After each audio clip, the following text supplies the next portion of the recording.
Povo de Deus, paz do Senhor Jesus. Abra a sua Bíblia comigo, por favor. Obrigado. Primeiro livro dos Reis, no capítulo de número 19. Perdão, capítulo 18. Primeiro livro dos Reis, capítulo de número 18. Podemos, por favor, ler o versículo de número 30. Então Elias disse a todo o povo: chegai-vos a mim. E todo o povo se chegou a ele, e reparou o altar do Senhor que estava quebrado. Vocês podem comigo, por favor? E reparou o altar do Senhor que estava quebrado. Queridos, antes que o homem caísse, o que chamamos de pecado original, acontecido no Gênesis 3, havia um encontro. Todos os dias havia um encontro entre Deus e o homem. E quando eu digo entre Deus e o homem, era Deus e o casal, a cabeça da humanidade, os representantes da humanidade. Então, na viração do dia, Deus conversava naquele encontro. Depois do pecado, então, o homem para tudo precisa demonstrar um esforço, o interesse. Logo, esse esforço é um esforço maior.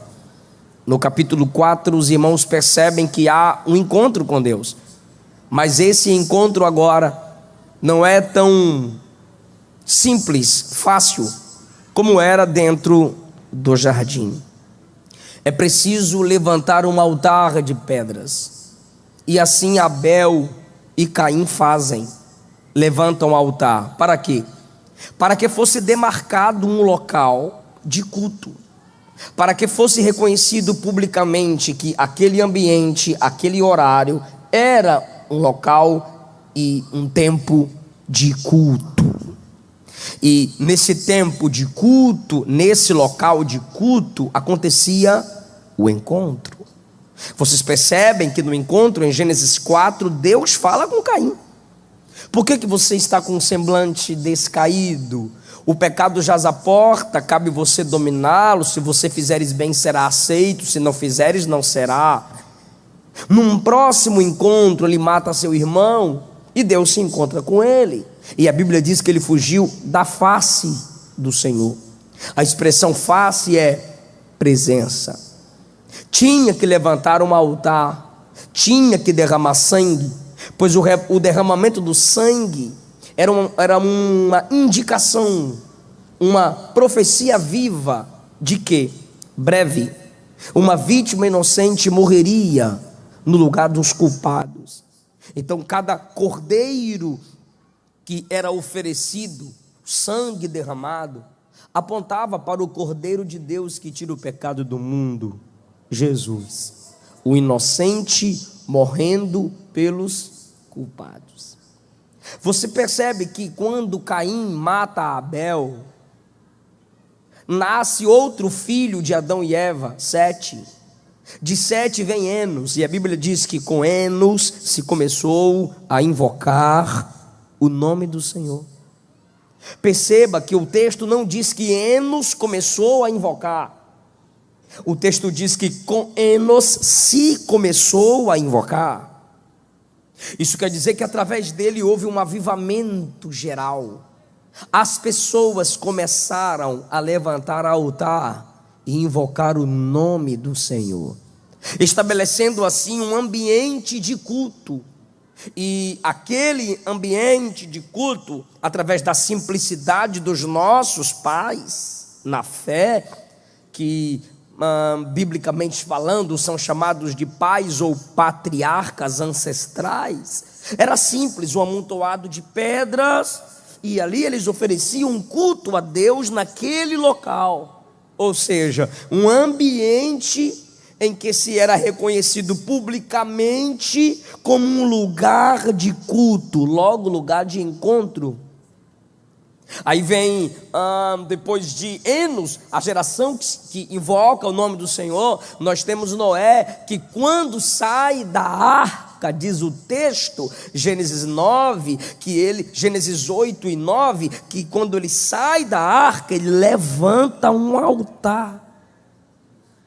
No novo mundo reinaugurado, a inauguração desse novo mundo pós-dilúvio é feito com um altar levantado, para que haja um encontro entre Deus, Noé e sua família ao redor do altar. Depois de Noé, Deus chama Abrão, e Abrão, a partir de Gênesis 12, onde chegava, ele tinha o costume de levantar. Só que no tempo de Abrão já era comum ter altares estabelecidos em alguns locais. Por quê? Porque aquele povo era idólatra, cada um tinha seu ídolo, cada nação tinha os seus ídolos. Então era normal terem altares, e Abraão levanta altar, e é Abraão que se torna destaque num ambiente de muitos altares. Por quê? Porque nessas terras pagãs por onde Abraão passava, tinham altares, só que acima dos altares haviam os ídolos. Aí Abraão chega no mesmo ambiente que tem muitos altares, junta pedras e também levanta um altar, e começa a orar, e começa a dialogar, e nesse diálogo há movimentos. O que há de estranho aqui é que em cada altar haviam ídolos, mas no altar dele não tinha ídolo. Aí o povo estranha, ele tem altar como a gente, mas ele conversa com a divindade que a gente não vê, porque o Deus de Abraão é o nosso Deus, invisível, porém real. Só que aquele altar levantado demarcava ambiente de culto, de encontro. Altar sim, ídolo não.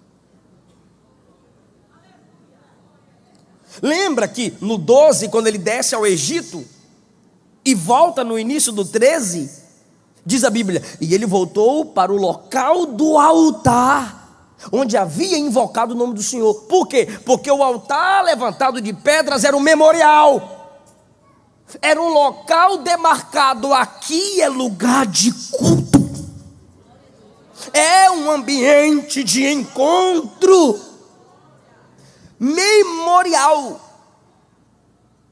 Quem passava perto sabia que ali houve culto, tem culto, ou teria culto. Depois de Abraão vem Isaac. Você vê no capítulo 26 que Isaac levanta altar do livro do Gênesis. Jacó é o mais rebeldezinho, que demora para levantar altar. O cabra nasce no 25, só vai levantar altar lá no 35. Mas o que ele faz no capítulo 28? Ele levanta uma pedra. Já começou, pelo menos. Ele levanta uma pedra como coluna e diz: Senhor, eu demarco esse ambiente com essa pedra, pois esta é a porta dos céus, a casa de Deus. Ou seja, ele com uma pedra estabeleceu, demarcou um ambiente de culto. No 32 ele tem um encontro com Deus no Val de Jaboque. Ele não marca levantando o altar, mas ele é marcado na coxa, ele sai mancando. No 35 Deus aparece a ele novamente e faz a mesma coisa que fez no 32, menos feri-lo, mas Deus fere sua alma. Morrem pessoas no Gênesis 35 amadas por Jacó. Seu nome é novamente confirmado, não Jacó, mas Israel. E ele levanta altar. Porque ali Deus havia tido encontro com ele. Sabendo que os patriarcas levantavam altares para o encontro com Deus, o povo de Israel, que começaram a se desenvolver no culto, andando no deserto, através da liderança de Moisés, também conheciam altares de culto. E esse altar levantado Era um ambiente simples que demarcava um encontro, porque isso é culto, encontros. Encontro com Deus. E no encontro com Deus, eu encontro os meus irmãos. Encontro e serviço. Não há culto sem encontro e sem serviço. Porque o serviço é levantar o altar, oferecer o sacrifício. E o encontro é quando eu ofereço o culto, Deus se manifesta. Deus se manifestava enviando fogo sobre o altar. Foi assim com Moisés, foi assim com Salomão, foi assim com Davi. Havia a manifestação de Deus pós-culto, foi assim com Salomão. Mas chegou um período em que se levantam dois líderes em Israel. Acabe, que não tinha firmeza na liderança. Jezabel, criada num ambiente de idolatria, se casa com Acabe e faz com que os profetas se corrompam. E os que não queriam se corromper, matava. 450 se submeteram ao sistema político e idólatra de Jezabel e Acabe. Quem me ouve diz amém. Amém. Estes 450 eram sustentados pelo sistema. E estes que se submetiam ao sistema político corrupto perderam a autoridade profética. E só poderiam falar o que Jezabel e Acabe queriam, pois se assentavam à sua mesa e eram por eles sustentados. Deus tinha mais 7.000, mas estavam escondidos. Deus tinha aqueles que ainda acreditavam na escola de profetas que Samuel abriu. Porém, quem tinha voz, quem estava na mídia, quem tinha vez, eram profetas vendidos. Quem tinha voz e vez diante do povo eram profetas sustentados pelo sistema corrupto e político fracassado que era Israel. Como esses profetas perderam a voz profética, a idolatria entra em Israel e agora há um novo Deus, Baal. Porque onde não há profeta, o que a Bíblia diz? Sem profecia o povo se... Onde não há profeta verdadeiro, não haverá culto verdadeiro. Então, o verdadeiro Deus não era cultuado porque não havia verdadeiro culto. O povo é idólatra. Chovia, Baal, só Baal é Deus. Não chovia, irmão, isso é o acúmulo do absurdo. É Romanos 1, quando Paulo bate na idolatria e na homossexualidade, Paulo diz, se sentindo sábios, tornaram-se tolos. Por quê? Chovia, relampeava, Baal é Deus. Não chovia, não relampeava, Baal está dormindo. Aí, Elias chega no local onde Acabe vai a ele, e Acabe olha para Elias, que não é profeta vendido, que não depende de sistema corrupto político, e diz a Elias, no 17, és tu perturbador de Israel? Aí Elias na hora, na lata responde, perturbador é tu e toda a casa de teu pai. Aí Elias tem que ter amor. A maioria de quem me manda ter mais amor é covarde. Perturbador de Israel é tu e a casa de teu pai, porque vocês deixaram os mandamentos de Deus. Agora, ajunta a mim todo o Israel no Monte Carmelo, e os 450 profetas de Baal, e os 400 profetas de Azerá, que comem da mesa da tua mulher. Traga os 900 que vocês sustentam, eu sozinho vou encará-los. Quando ele manda ajuntar, Elias vira as costas para Acabe, olha para a igreja, olha para o povo e diz: até quando vocês vão cochear entre dois pensamentos? Sabe o que é cochear? Já viu um coxo andando? Uma hora lá embaixo, outra hora em cima. Até quando vocês vão subir e descer na vida espiritual? Até quando vão viver de gangorra espiritual? Até quando? Se Baal é Deus, decidam por Baal. Se Deus é Deus, sigam Deus. Mas se Baal é Deus, sigam Baal. O que Elias está dizendo é: escolhe. Quer viver no mundão? Vai para a porta larga e vai para o inferno. Deixa a gente em paz. Você quer Jesus? Você quer igreja? Você quer evangelho? Abandona o mundo, se arrependa, abandona ídolo, abandona Baal e vem para a porta estreita. É isso. É Elias que está dizendo. Se Baal é Deus, sigam. Olha o se, é condição. Por quê? Porque não é.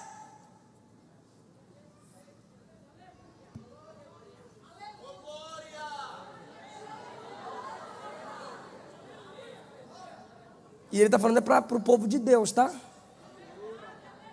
É para a igreja.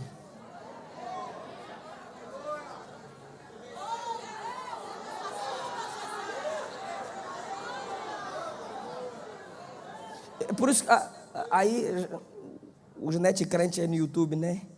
Fala de Jesus, eu falo: Senhor, eu vou te seguir por onde tu for. Eu não tenho covil. As raposas têm seus covis, vocês são raposa, raposa segue raposa, eu não tenho covil.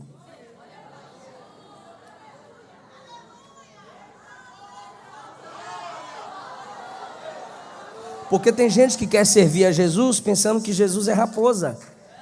Jesus vai ocultar meus pecados, vai esconder meus pecados. Vem Judas, ele põe a mão contigo no prato juntinho, é tu que está me traindo.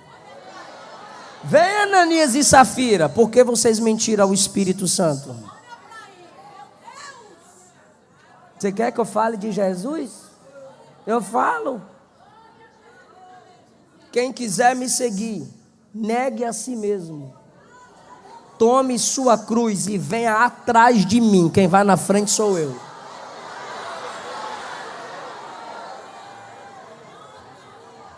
Quem quiser me seguir tem que deixar pai, mãe, tem que amar menos pai, tem que amar menos mãe, tem que amar menos filhos e filhas, irmãos e irmãs. É Jesus.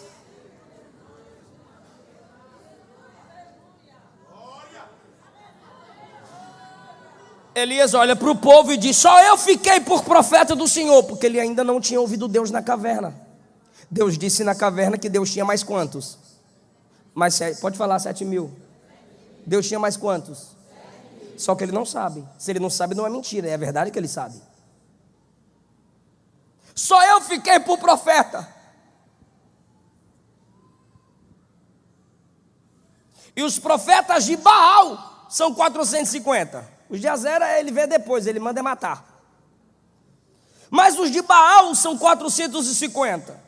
Ele falando com o povo. 23. Deem-nos bezerros. Bora. Vocês que... Não é vocês propriamente dito, estou imitando Elias. Vocês que adoram Baal por causa desses falsos profetas, tragam os bezerros. Vocês vão nos dar bezerros, mas deem primeiro para eles. E eles vão dividir em pedaços. Eles vão colocar sobre a lenha. Só que não vão meter fogo. Por quê? Baal não é Deus do relâmpago? Então que ele acenda o fogo.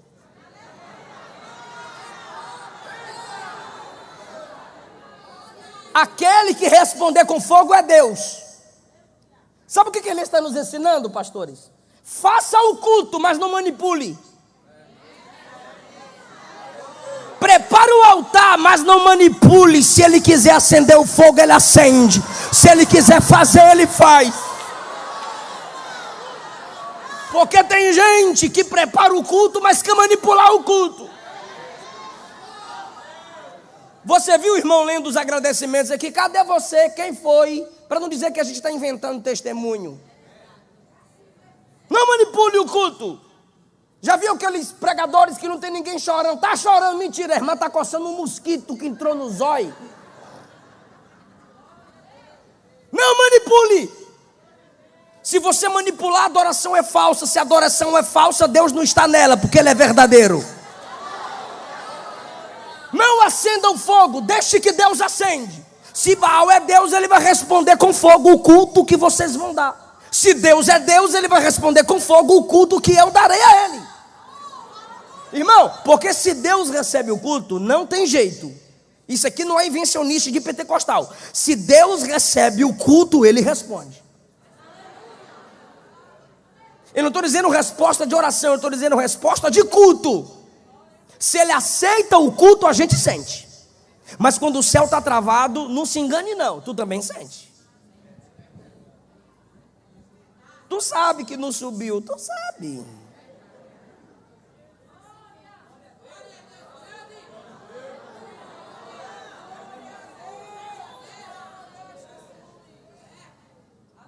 Invocai o nome do vosso Deus, e eu invocarei o nome do Senhor. E há de ser que o Deus que responder por fogo, esse será Deus. E todo Israel, o povão já não gosta, né? Boa essa palavra, top, hein? Top. Olha o povo aí, boa essa palavra. Versículo 24. Elias agora olhou para os profetas de Baal e disse assim: escolham para vós um dos bezerros, preparai o primeiro, porque vocês são muitos. Como eu sou minoria, eu fico para depois. Não é na pressa, não é na briga, porque quem vai aparecer primeiro. Comecem. Tem gente que começa primeiro, mas não chega lá. Comecem. Aí eles poderiam ter a ética. Não, comecem você. Mas não, nós vamos mostrar para você quem é nós aqui. Pegaram o bezerro, prepararam o bezerro, invocaram o nome de Baal, desde a manhã até o meio-dia. Baal, responde, sem nenhuma voz. Baal, responde, sem nenhuma voz. Aí começaram a saltar sobre o altar. Lembra da manipulação? Invencionices não chamam a atenção de Deus. Eu não estou falando de características, sua alegria pessoal, seu perfil de culto. Não é para chamar a atenção de Deus. É porque você quer. Você gosta. É o seu perfil. E quem não faz, como você faz, não quer dizer que é menos espiritual do que você. O que eles fizeram? Começaram a se desesperar e a saltar sobre o altar. Sabe o altar feito para invocar? Começaram a subir no altar. Opa! Aquele desespero. Mas o bichinho não existe, vai ver. Aí meio-dia, Elias é dos meus. E de vocês também, nordestino é doido. Meio-dia, Elias zombava deles dizendo: clamem em altas vozes, ele é um Deus. Pode ser que ele esteja conversando com alguém, ou que ele tenha alguma coisa para fazer, ele está ocupado. Ou que ele intente alguma viagem. Ele deve estar viajando, grita que ele volta. Ele liga a seta e volta. Gritem. Se ele estiver dormindo, ele vai acordar. Olha a ironia de Elias. Ele está viajando. Por que Elias tem moral para ironizar? Porque o Deus de Elias não precisa viajar. Ele é onipresente. Ele está em todos os lugares ao mesmo tempo. Gritem, se estiver dormindo, vai acordar. Por que Elias tem moral para ironizar? O nosso Deus não dorme, o guarda de Israel não dorme. Olha o desespero do 28. Pegaram faca e começaram a se cortar. Baal, nós vai matar nós. E começaram a se cortar. Passado o meio-dia já é tarde. Começaram pela manhã.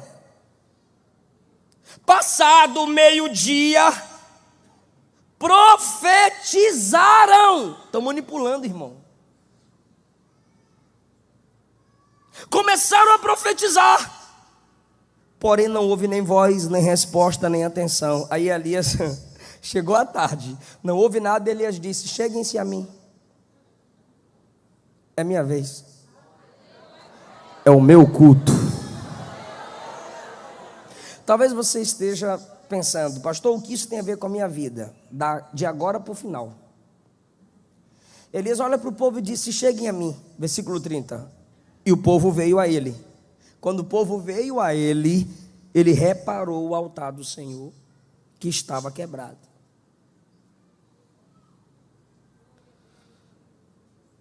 O altar foi restaurado num ambiente de culto, sim ou não? Teve um falso culto, lotado. E agora tem um verdadeiro culto com um crente.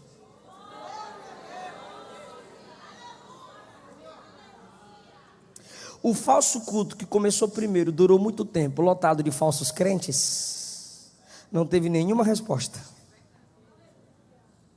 O verdadeiro culto que foi feito por um crente, com uma oração curta, teve resposta e a nação inteira caiu de joelho. Só o Senhor é Deus. O altar foi restaurado num ambiente de...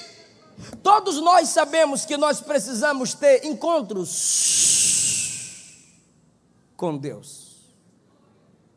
A nossa vida de oração tem que ser regular. O nosso culto tem que ser regular. Por isso que Mateus capítulo 6, versículo 6, não é se fores orar, é quando fores orar. Por isso que Hebreus 10, 25 diz: não deixe de congregar. São nossos encontros, encontro com Deus, serviço aos nossos irmãos. Enquanto servimos aos irmãos, cultuando a Deus, encontramos esse Deus no encontro com os irmãos. Mas onde Elias está restaurando o altar? Elias poderia chegar de madrugada. Tadinho do altar do Senhor, deixa eu arrumar bonitinho. Não! Ele olha para o povo e diz: cheguem. Quando o povo, a multidão se aproxima, ele diz: vejam isso. E ele começa a consertar o altar. O que Deus está dizendo a alguém aqui é: ambiente de culto é ambiente de restauração de altares. Você quebrou seu altar no secreto e quer consertar no secreto para servir a igreja em público, sem que a igreja saiba que seu altar quebrado já foi restaurado? Você quer servir a igreja, quer ministrar a igreja com dons, quer ser uma bênção para a igreja? Quero. Mas como é que a igreja sabe que seu altar foi restaurado? Eu com Deus. Então faça lá no quarto fechado, pregue lá, cante lá, profetize lá. Aqui não. É por isso que o batismo é público, para que a igreja testemunhe que você morreu para o mundo e agora vive para Cristo. É por isso que as profecias em 1 Coríntios 12, 13 e 14 é no ambiente de culto, para que elas sejam julgadas pela igreja. Mas nós não queremos restaurar o altar publicamente. Estamos duvidando do poder do culto. E o Espírito Santo hoje está falando a alguém aqui. É hoje que nesse culto Deus resgata a comunhão com você. É hoje nesse culto que o altar quebrado, mesmo que ele tenha sido quebrado no secreto, é aqui que você tem que voltar para Jesus. É aqui que você tem que clamar, chorar, se humilhar e cantar como o nosso cantor aqui: me quebranta, Senhor, me restaura, Senhor, tira de mim as carnalidades. A igreja é testemunha de altares restaurados. Independente do que você ache dela. Mateus 5,15, Jesus disse que não se acende uma lâmpada para colocar debaixo de uma vasilha, mas a coloca no candelabro, e assim ela vai iluminar todos os que estão na casa. Quando o altar é restaurado, ele brilha com o fogo do Espírito, irmão.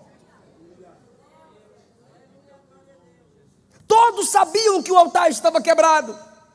Então todos agora devem ver o altar sendo reconstruído. Se o altar era para Deus, deve ser público. Por quê? Porque o que é para Deus não teme escrutínio.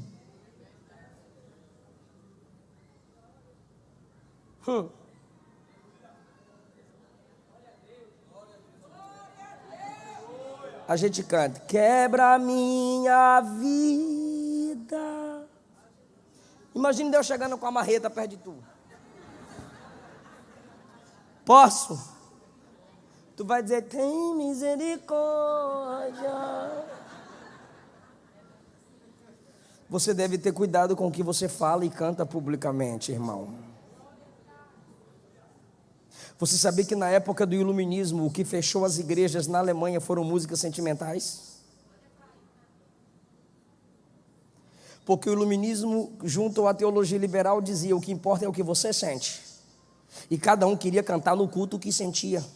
Como não tinha espaço no culto por causa da cultura, que a cultura era só glória para Deus, só glória para Deus.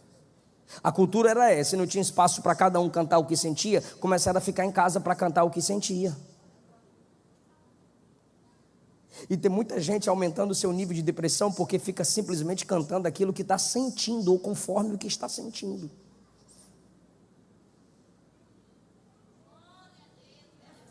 E aí o evangelho, ao invés de bíblico, teológico, apesar das poesias, se torna sentimentalista.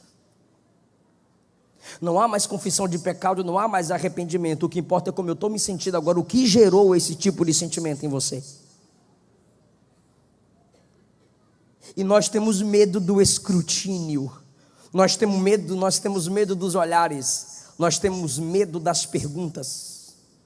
Deus não quer de você aquilo que te envergonharia no secreto. Deus não quer receber publicamente aquilo que te envergonha no secreto. Então, às vezes, é preciso confessar a alguns irmãos. Às vezes, como o pastor falou aqui, o cantor estava passando, vamos ouvir o irmão cantar. Vê assim, ele cantava em casa, agora canta na igreja. Tu está estudando há quanto tempo dentro do teu quarto? E ninguém na escola dominical sabe que tu estuda a Bíblia. O seu conhecimento deve ser digno de passar pelo escrutínio. Deus não te dá altares restaurados para você mantê-los no secreto. Porque altares restaurados recebem fogo. E quando o fogo desce, ele brilha. Não vai ter como esconder. Há quanto tempo você canta em casa, mas a igreja ainda não foi edificada ou consolada pelo louvor que sai de sua boca? Deus tem te dado visões, revelações, profecias, e a igreja ainda não recebeu da unção que foi colocada em você. O Espírito Santo está dizendo, eu já restaurei o altar. Agora você precisa dizer, vejam o que Deus está fazendo em minha vida. Se é de Deus, não teme o escrutínio. Não é para aparecer, não é autodestaque, se é de Deus, se veio de Deus, não teme o escrutínio. Segundo lugar, eu vou fazer uma pergunta e a resposta é óbvia. Foi Elias quem quebrou o altar?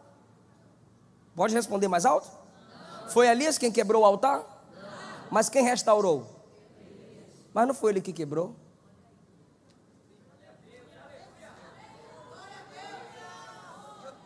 Isso mexeu comigo. Porque quantas vezes nós falamos, não foi eu quem fiz isso. Isso não é problema meu. Tem gente para fazer. Se está ferindo a igreja, é problema teu. Se está envergonhando o nome de Jesus, é problema teu. Se está colocando o nome do evangelho no meio, é problema teu. Eu não sei se você já está entendendo a responsabilidade que Deus está gerando em sua alma nessa noite. Não importa quem tenha quebrado a integridade do evangelho, a missão sua é resgatar a integridade do evangelho. Não importa quem brincou com a graça, é obrigação tua não brincar com ela. Não importa quem fez o que fez com os nossos hinos, é obrigação tua resgatar o louvor verdadeiro a Deus. Não importa o que fizeram com o pastorado, é obrigação nossa cuidar do pastorado bíblico. Não importa o que fizeram com a palavra, quem foi que fez, o que importa é que Deus nos levantou para preservar a sua doutrina. A igreja é a coluna e baluarte da verdade.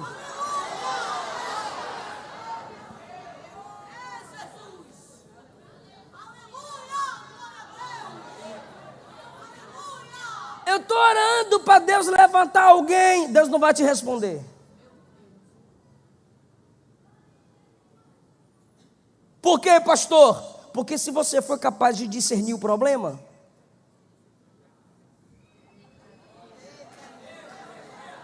você já percebeu que nem todo mundo percebe as coisas como você?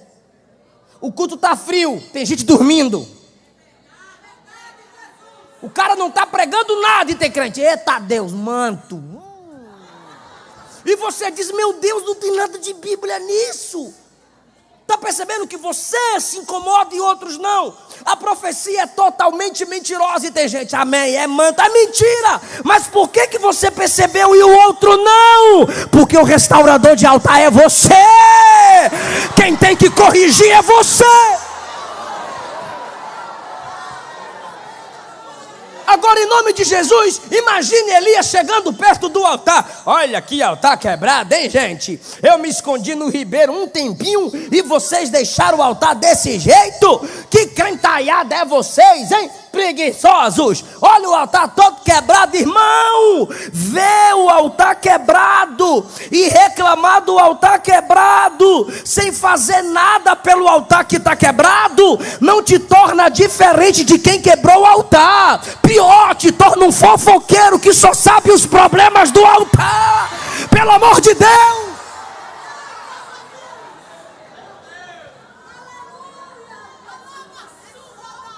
Faz alguma coisa.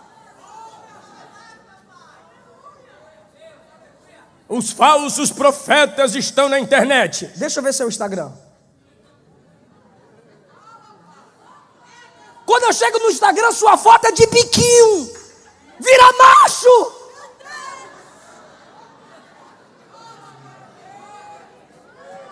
Se os falsos profetas estão no Instagram e sua foto, minha irmã, é seminua, você também é piricrente. Você precisa se converter. Você não tem nada de Deus para mudar essa geração. Cala a boca. Você é hipócrita.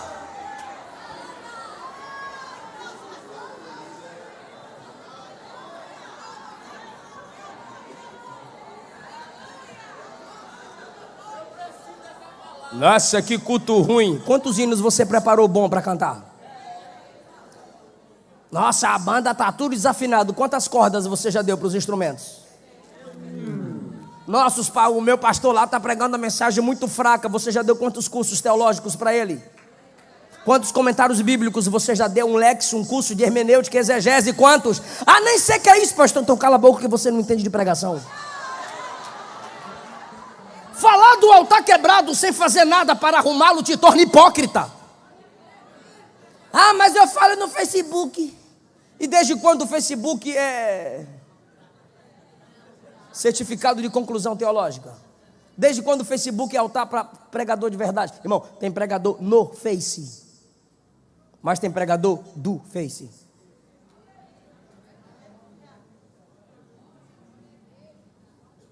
Elias não reclama do altar quebrado. E ele poderia reclamar. Olha para cá, fala comigo. Ele não reclama do altar quebrado. Ele fala para Deus dos altares quebrados e levanta um. Eu vou provar na Bíblia. Quando ele está na caverna, no capítulo do número 19, olha o que ele diz no versículo 10. Tenho sido zeloso pelo Senhor, porque os filhos de Israel deixaram a tua aliança, derribaram os teus altares, no plural. Me ajuda, derribaram os teus altares. Toda a igreja agora, 1, 2, 3.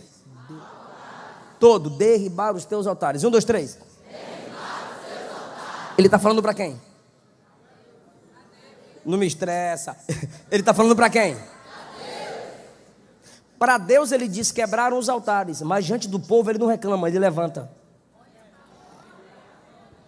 Derribaram um altar ou derribaram os altares?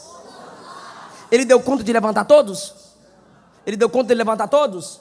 Mas pelo menos um ele levantou.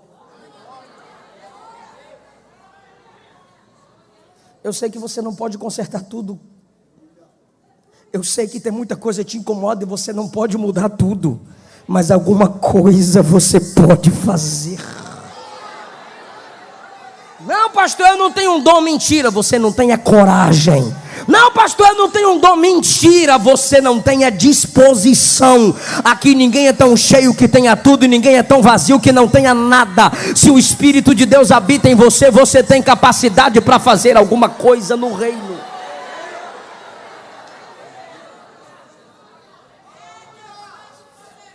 A carta aos Efésios, capítulo 5, Paulo diz: desperta. Eu preguei aqui da primeira vez, lembrei. Desperta tu que dormes e Cristo te esclarecerá. Bora lá? Não é tu fica dormindo e que Cristo vai jogar luz em você. Não, isso é evangelho vagabundo. Desperta você que está dormindo. E aí, pastor? Cristo vai te esclarecer. Levanta, Jerusalém, resplandece. Por quê? Porque está vindo a tua luz e a glória do Senhor vai brilhar sobre ti. Arruma o altar.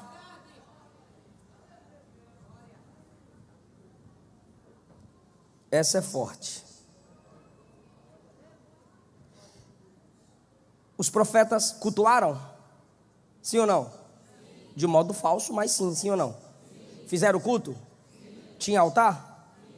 Tinha ou não? Tinha altar?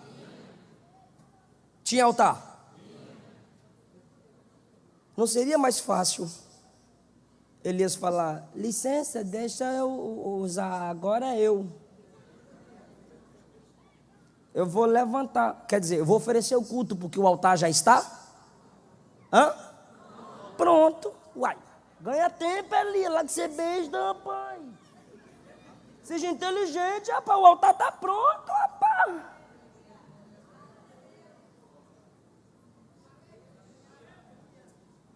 Deus não desenvolve intimidade com quem facilita as coisas.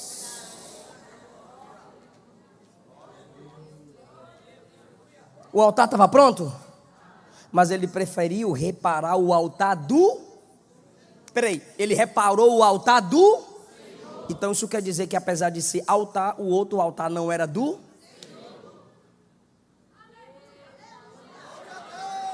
Então não é porque tem nome de altar que é altar do... Não é porque tem nome de igreja que é povo de... Não é porque tem nome de culto que é dado a... Não é porque tem nome de louvor que é louvor a... Não é porque tem nome de pregação que é palavra de...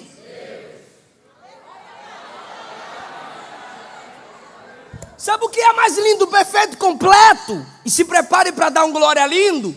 É que o altar está em pé e o do Senhor está quebrado. Está em pé? Tá, mas é falso. Está quebrado? Tá, mas é verdadeiro. Está em pé, mas é falso. Está quebrado, mas é verdadeiro. Para Deus e para Elias é melhor quebrado verdadeiro do que em pé em falsidade, irmão. Ah, meu Deus! O Espírito Santo está dizendo isso. Eu prefiro você moído no pó, chorando, fraco, arrependido, verdadeiro, confessando, sem abrir mão da verdade, do que com aparência de verdade, levando uma vida de mentira.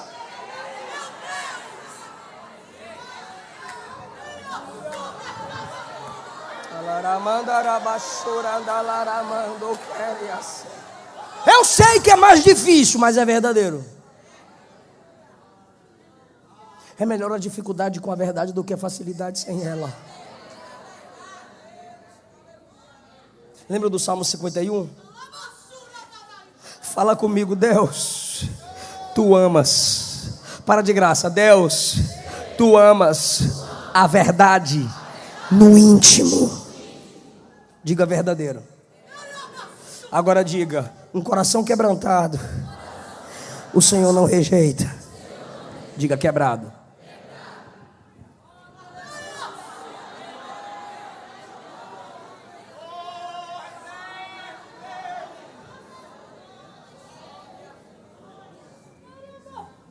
É assim o nosso coração.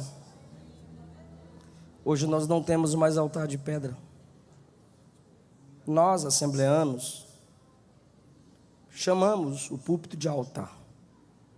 Não porque ele seja, mas pelo que é feito. Aqui é feito o que é sagrado. Louvor, palavra. mas não é altar. Isso aqui é púlpito.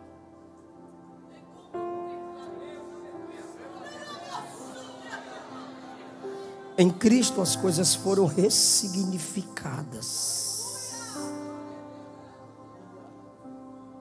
Pastor, então como é que é o nosso culto? Para ter culto, tinha que ter o sacerdócio. Vós sois sacerdócio real, nação santa, propriedade exclusiva daquele que vos chamou das trevas para a sua maravilhosa luz.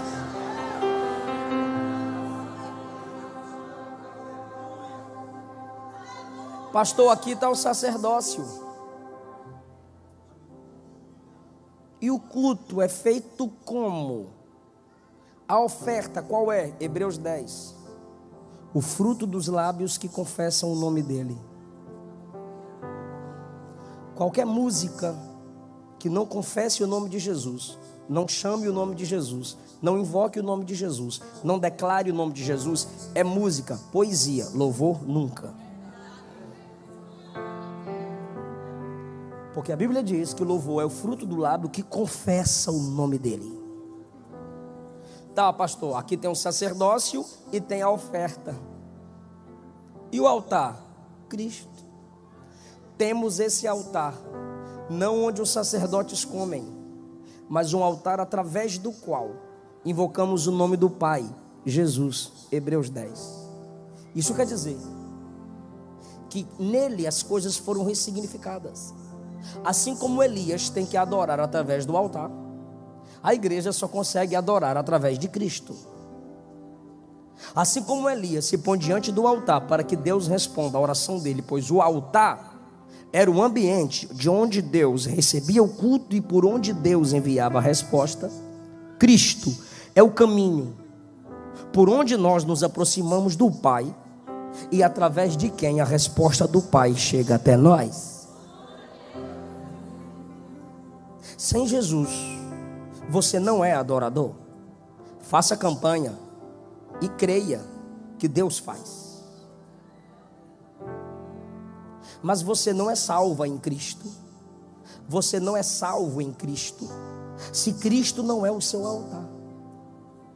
E qual é a diferença disso, pastor? É que o sacerdócio funciona na coletividade, mas a comunhão não é mantida aqui. Onde estivermos, Cristo é o altar. Sendo Ele onipresente, pela invocação do nome dEle, Ele é adorado em qualquer lugar que você estiver. Pastor, então por que eu me reúno? Para que você seja edificado mutuamente. Sejamos edificados, para que sejamos fortalecidos mutuamente. E esse prédio é o nosso monumento de adoração. Ou seja, quem passa na porta olha para cá e sabe que aqui é lugar de oração. Isso aqui é um memorial, é um ambiente demarcado como lugar de culto. E eu encerro essa mensagem. Elias acabou de orar, fogo do céu desceu, e todo o povo se prostrou dizendo: só o Senhor é Deus.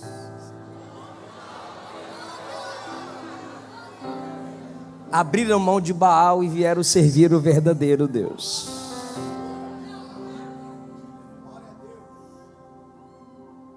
Um culto, fala comigo, um culto mudou a cultura.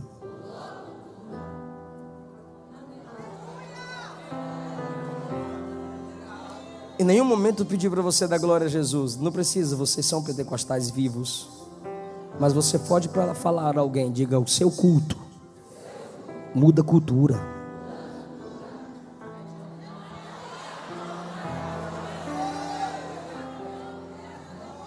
Como está o seu altar de culto familiar? Mude a cultura diante de seus filhos. Mude a cultura diante da sua esposa ou diante do seu marido. Mude a cultura no seu lar. Qual é a primeira coisa que seus filhos sentem falta quando acordam? Chega a hora do culto, eles querem ir à igreja, mesmo que não queiram, mas sabem que tem que ir à igreja. É cultura. Sabem que você vai orar para agradecer a alimentação? É cultura. Sabe que você não vai deitar-se à cama sem agradecer a Deus pelo dia? Eles sabem disso? Sabe, pastor? É cultura.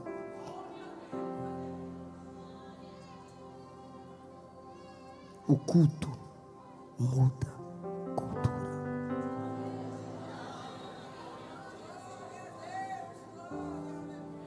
Fica em pé.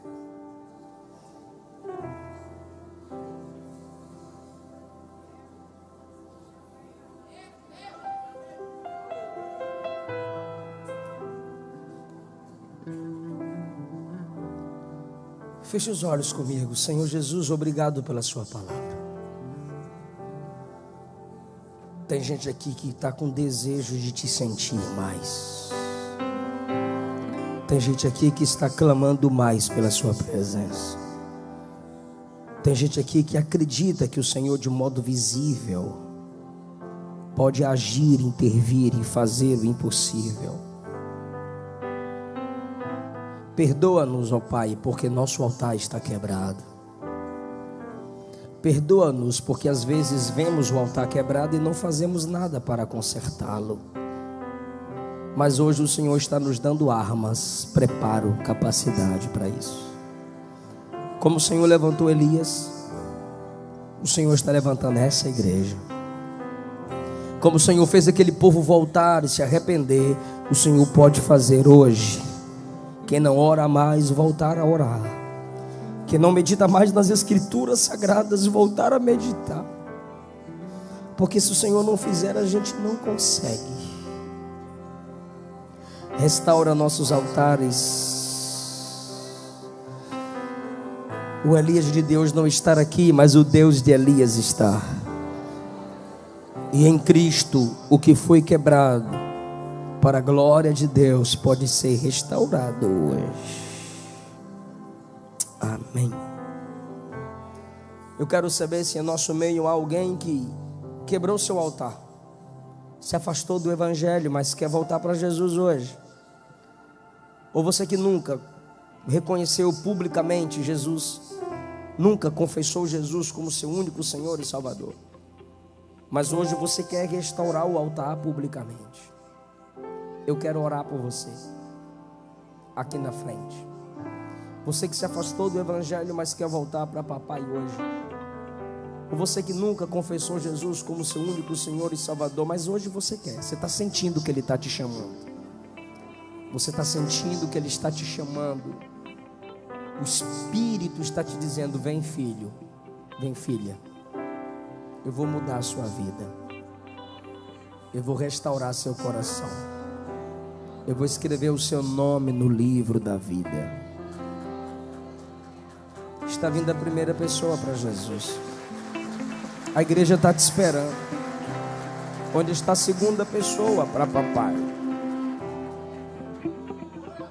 O diabo vai perder a guerra pela sua alma. Se hoje ouvirdes a voz do Senhor teu Deus, não endureça o teu coração. Se hoje ouvirdes a voz do Senhor teu Deus, não endureças o teu coração.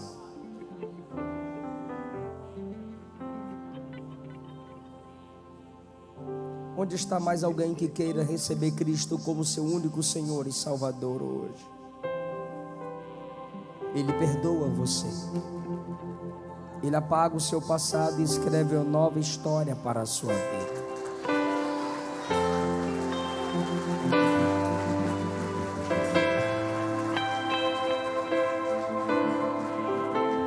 Jesus está aqui, irmãos.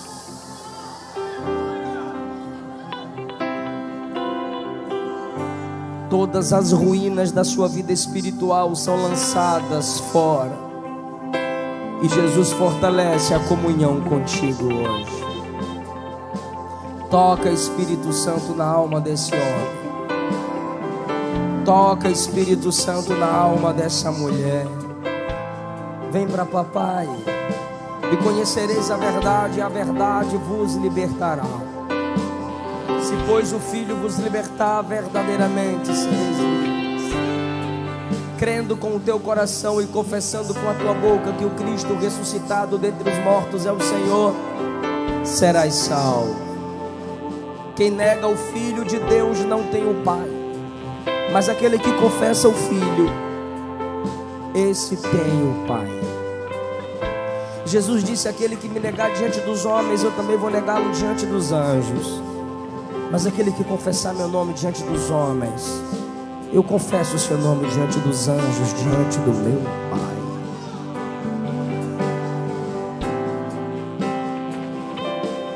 Venha para papai. Eu vou entregar o microfone agora. Mas o Espírito, através de nós, roga aos homens que se reconciliem com Cristo. É o que disse Paulo. Temos amor pela sua alma. O inferno é real, o céu também. A igreja só existe para representar Cristo na terra. E a igreja representa Cristo na terra para te atrair para Deus.